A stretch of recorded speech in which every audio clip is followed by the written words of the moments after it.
क्या आपकी 12th हो गई है या 12th चल रही है और सोच रहे हैं मेडिकल में करियर बनाना, तो आप बहुत ही सही सोच रहे हैं, क्योंकि मेडिकल में करियर बनाना बहुत ही आसान है। बस आपको सही और सटीक जानकारी होनी चाहिए। नमस्कार प्यारे बच्चों, मैं हूं बिहारी सर। आई होप आप अच्छे होंगे और स्वस्थ होंगे। की वीडियो में हम उस कोर्स की बात करने वाले हैं जिसकी राज्य में ही नहीं पूरे देश में बहुत ही डिमांड है और पूरे देश में बड़े स्तर पर सरकारी नौकरियों के लिए भी वैकेंसी आती हैं। मैं बात करूंगा बीएससी नर्सिंग की।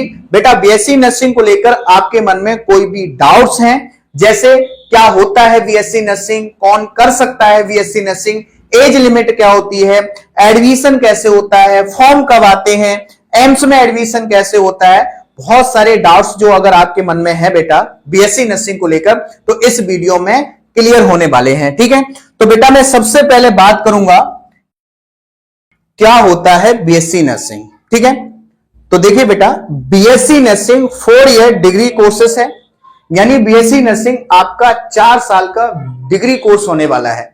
यदि आप बीएससी नर्सिंग का कोर्स करते हैं तो आप जानते हो आपको 4 साल देने पड़ेंगे।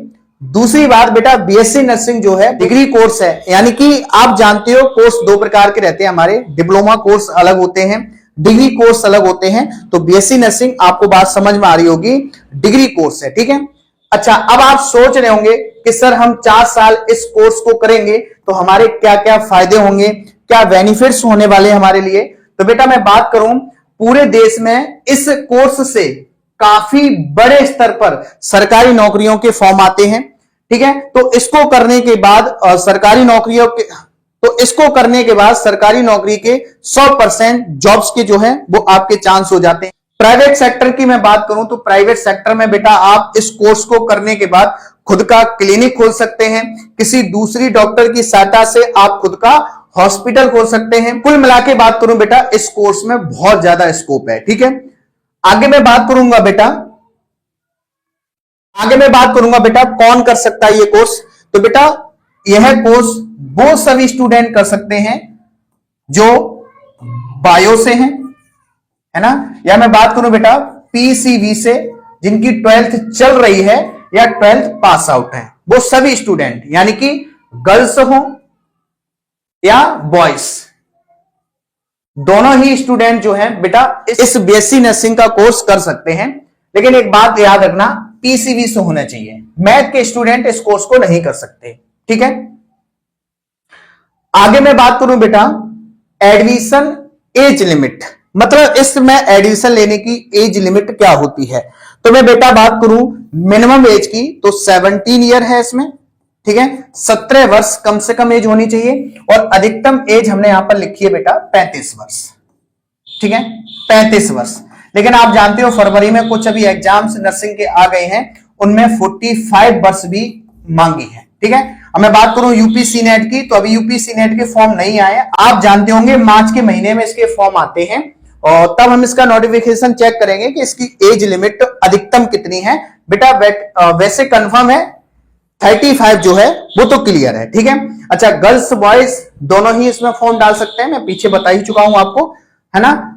एडमिशन कैसे लेना है, तो बेटा मैं एडमिशन की बात करूं तो एडमिशन बेटा इसका स्टेट वाइज जो है वो अलग अलग होता है। ठीक है, हर राज्य के एक अपने अपने नियम होते हैं, तो इसके फॉर्म जो है वो बेटा स्टेट वाइज होते हैं। पहले फॉर्म निकलते हैं, ठीक है, उसके बाद एंट्रेंस एग्जाम होता है। पहले फॉर्म आएंगे बेटा, फॉर्म भरेंगे आप, उसके बाद आपका एंट्रेंस एग्जाम होगा। आपके नंबर अच्छे आते हैं या आपके नंबर के आधार पर बेटा होगी काउंसलिंग।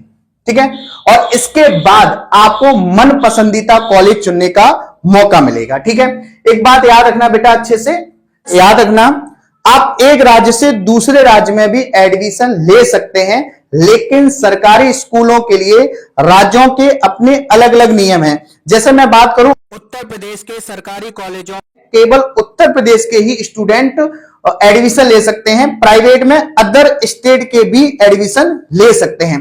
ठीक है, जैसे आपने देखा होगा, मैं राजस्थान की बात करूं तो राजस्थान के परसेंट सीटों पर राजस्थान के ही स्टूडेंट एडमिशन ले सकते हैं। बाकी 15 जो परसेंट सीटें रह जाती हैं उसमें अदर स्टेट के भी एडमिशन ले सकते हैं। ऐसे आपने बिहार देखा होगा, महाराष्ट्र देखा होगा। इसमें जो सरकारी कॉलेज हैं उनमें केवल इन्हीं राज्यों के बच्चे एडमिशन ले सकते हैं। प्राइवेट स्कूलों में तो भाई कोई भी एडमिशन, किसी भी राज्य का बच्चा एडमिशन ले सकता है। ठीक है, अच्छा उसके बाद मैं बात करूं बेटा आगे,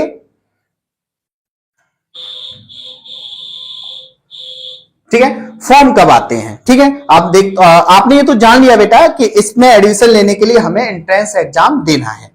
ठीक है, और उस एंट्रेंस एग्जाम के लिए पहले बेटा फॉर्म आते हैं। तो वो फॉर्म कब आते हैं, तो बात करूं बेटा, महाराष्ट्र नर्सिंग सेट जो फॉर्म है वो बेटा फरवरी में आ चुके हैं। उड़ीसा नर्सिंग फॉर्म जो है वो बेटा फरवरी में आ चुके हैं। ठीक है, ऐसी मैं बात करूं, जैसे बेटा मैं यूपी के लिए बात करूं तो यूपी में जो सीनेट एग्जाम है वो आपका लगभग मार्च में आता है, और कुछ जैसे बिहार हो गया वो अपने अप्रैल में एग्जाम निकालते हैं। ठीक है, आगे मैं बात करूं, ध्यान रखना अच्छे से कि इसका एग्जाम पैटर्न क्या रहता है। मतलब ये है कि हम जानते हैं बेटा, आपने क्या समझा कि हमें इसमें एडमिशन लेना है, तो अगर इसमें एडमिशन लेना है तो आप जानते हो हमारे लिए पहले फॉर्म निकलेंगे, और उसके बाद आप जानते हैं मुझको एंट्रेंस एग्जाम देना है। उसके बाद आप जानते हो मेरे लिए काउंसलिंग होगी हमारे नंबर के आधार पर, और इस काउंसलिंग में हमारे नंबर के बेसिस पर आप जानते हैं हमको अपना मन पसंदीदा कॉलेज चुनने का अधिकार मिलेगा। ये तो हम सब जानते हैं। ठीक है, अच्छा उसके बाद आप जानते हो जब हम फॉर्म भरेंगे उसके बाद हमें एंट्रेंस एग्जाम देना होगा, तो उस एंट्रेंस एग्जाम में हमारे पेपर में जो एग्जाम पैटर्न होगा वो क्या होगा। ठीक है, अच्छा अब देखो ध्यान देना, अगर मैं बात करूं बेटा राजस्थान की, बिहार की, हरियाणा की, है ना, तो इनमें जो एग्जाम पैटर्न है वो बेटा उसमें केमिस्ट्री, फिजिक्स और बायोलॉजी। अच्छा मैं इन 3 सब्जेक्ट की बात करूं तो ये तो बेटा हर किसी नर्सिंग एग्जाम में कॉमन है। ठीक है, अच्छा मैं ऑल इंडिया स्टूडेंट की बात करूं, एम्स, आप जानते हो एम्स में ऑल इंडिया स्टूडेंट का फॉर्म भर सकता है और उसमें एडमिशन भी ले सकता है अगर वो पेपर पास करता है। ठीक है, तो इसमें देखो बायो है, केमिस्ट्री है, फिजिक्स है, जीके है। ठीक है, ये एग्जाम पैटर्न है एम्स के लिए। सबसे इंपॉर्टेंट चीज बेटा, हम लोग उत्तर प्रदेश की बात करें, हिमाचल प्रदेश की बात करें, उत्तराखंड की बात करें, महाराष्ट्र की बात करें, तो इन राज्यों में नर्सिंग का जो एग्जाम पैटर्न होता है बेटा, तो उसमें पहला सब्जेक्ट हमारा रहेगा नर्सिंग एप्टीट्यूड, बायोलॉजी है, फिजिक्स है, केमिस्ट्री है और इंग्लिश है। इन सभी सब्जेक्ट की आप बेहतर तैयारी करो बेटा, एग्जाम आपका बहुत अच्छा होगा। मैं लेवल की बात करूं तो 11th एंड 12th जो आप पढ़ चुके हैं, आप पढ़ रहे हैं, यही लेवल जो है वो आपके एग्जाम में रहने वाला है। ठीक है, बात मानिए बेटा, अगर आपने पढ़ाई अच्छे से की है या आप तैयारी में थोड़ा सा भी मेहनत कर लीजिए, इसमें नीट से 10 गुना आसान है मेडिकल में कैरियर बनाना। और मेरी बात बेटा अगर माने, अगर आपने बायो से 12th की है या बायो से 12th कर रहे हैं तो इसमें बेटा एक प्रयास जरूर करें, क्योंकि आपका एक प्रयास हो सकता है आपकी जिंदगी को सफल बना दे। ठीक है, अच्छा अब मैं लास्ट में बात करूंगा बेटा तैयारी कैसे करें। ठीक है, आपने इसकी जानकारी तो पहले पूरी ले ली है कि इसका फॉर्म कब आता है या इसका एग्जाम पैटर्न क्या होता है। ठीक है, इसके लिए एंट्रेंस एग्जाम देना है, तो बेटा मैं बात करूं इसकी तैयारी कैसे करनी है। ठीक है, तो तैयारी की मैं बात करूं बेटा, अपने ही सेंटर मैनपुरी कैरियर पॉइंट पर, मैनपुरी कैरियर पॉइंट पर, ठीक है, मैनपुरी कैरियर पॉइंट पर बेटा ध्यान देना अच्छे से, 9 मार्च 2026 को नया बैच शुरू हो रहा है। ठीक है, बीएससी नर्सिंग के लिए मैंने बताया, दोबारा फिर सुनिए, 9 मार्च 2026 को बैच शुरू हो रहा है। और इस बैच की मैं बात करूं बेटा अच्छे से, ये बैच कोई सिंगल टीचर आपको तैयारी नहीं कराने वाला।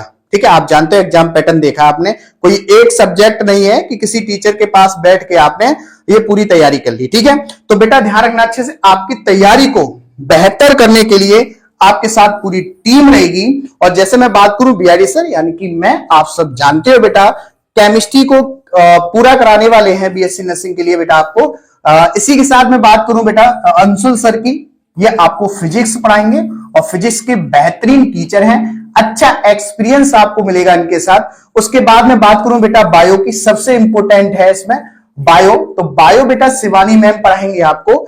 आप भी जानते हो अगर ऑफलाइन अगर आपने शिवानी मैम से पढ़ा है तो बहुत बढ़िया शिवानी मैम पढ़ाती हैं, है ना, बहुत बढ़िया शिवानी मैम पढ़ाती हैं। इनका पढ़ाने का तरीका भी बहुत अच्छा है, पढ़े भी होंगे बहुत अच्छे से, शांत स्वभाव की मैम है और बहुत बढ़िया पढ़ाती हैं। ठीक है, अच्छा उसके बाद मैं बात करूं सुमित सर की, नर्सिंग एप्टीट्यूड आपको पढ़ाएंगे। ठीक है, नर्सिंग एप्टीट्यूड पिछली बार इन्होंने बच्चों को बहुत बढ़िया पढ़ाया था, बच्चों का रिस्पॉन्स भी बहुत अच्छा था, बहुत बेहतरीन टीचर भी हैं, आप जानते हो ये।